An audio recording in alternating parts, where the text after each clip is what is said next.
Well, stabilize my. Welcome, welcome to the deep dive.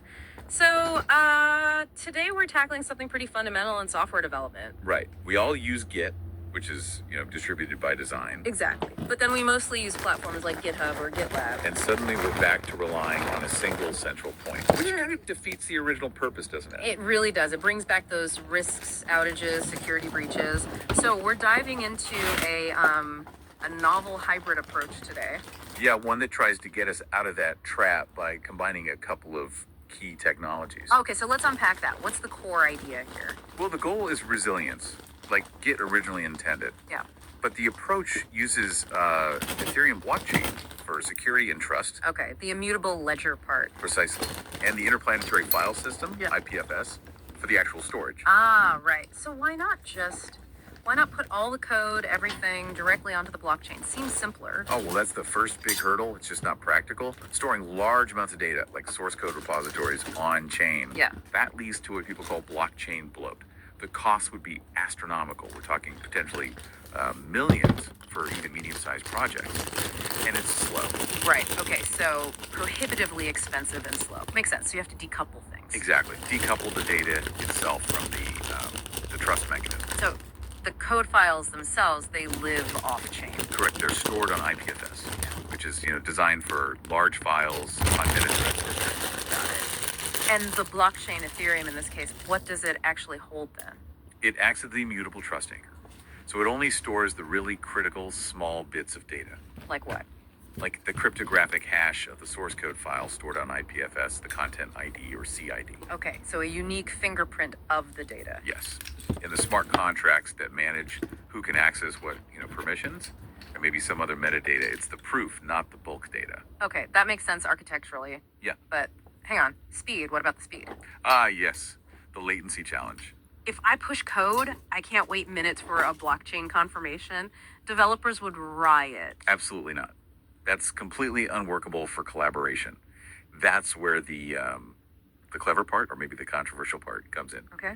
They use a protocol they call authoritative first, optimistic fallback. That sounds complex. It is, but the key piece is using a temporary centralized middleman, a piece of middleware. Wait, we just talked about escaping centralization. I know. It sounds contradictory, but it's a pragmatic compromise to hide that blockchain latency from the user. How does that work then? How does this middleman help?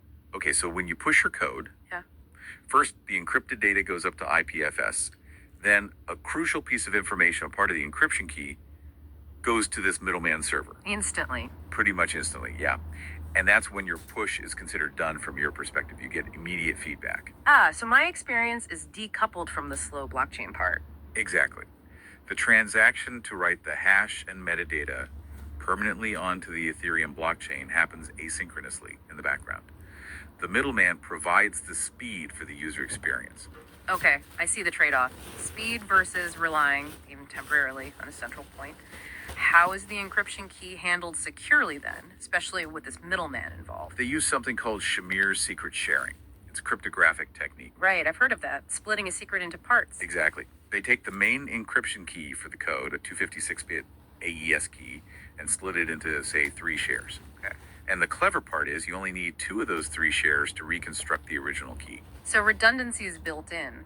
Where do the 3 shares go? 1 goes to the owner of the code, naturally. 1 goes to that fast middleman server that's crucial for the quick access. And the third one? The third share gets sent asynchronously to the immutable blockchain. It's the ultimate backup, the permanent record part. So even if the middleman disappears, or if the owner loses their share, you can still potentially recover the key using the blockchain share and one other. That's the idea. Resilience. Yeah. It allows that optimistic fallback. If the middleman is offline, you might wait a bit longer, but you can still retrieve the code using the owner and blockchain shares. It's quite an intricate system, and they found it performs well. Yeah, the research suggests it's competitive. They measured up to like 49% faster submission times compared to trying to do everything purely on chain, which, as we said, is impractical anyway. So it works, but it relies on that pragmatic compromise, the middleman. It does, and that leads us straight into the ethical dimension. Right, immutability.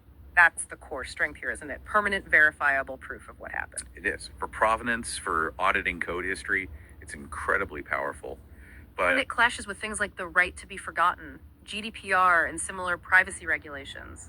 exactly. What happens if sensitive data, maybe personal information or just something wrong or harmful, gets accidentally committed and stored immutably? You can't delete it. Ever. Precisely.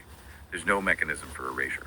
That permanent record, while great for tracking code, could cause real lasting harm if the wrong data gets locked in forever. It puts provenance directly against privacy rights. That's a serious conflict, a major hurdle for systems like this. It really is. So, okay, we have this system. The blockchain gives us this permanent, undeniable proof that a certain file with a specific hash existed at a certain time. It's the definitive source record of the submission. But the actual file data is on IPFS. Right. And IPFS relies on data being actively pinned or hosted by nodes to ensure it persists long term if nodes stop pinning a file. The file could eventually disappear from the network.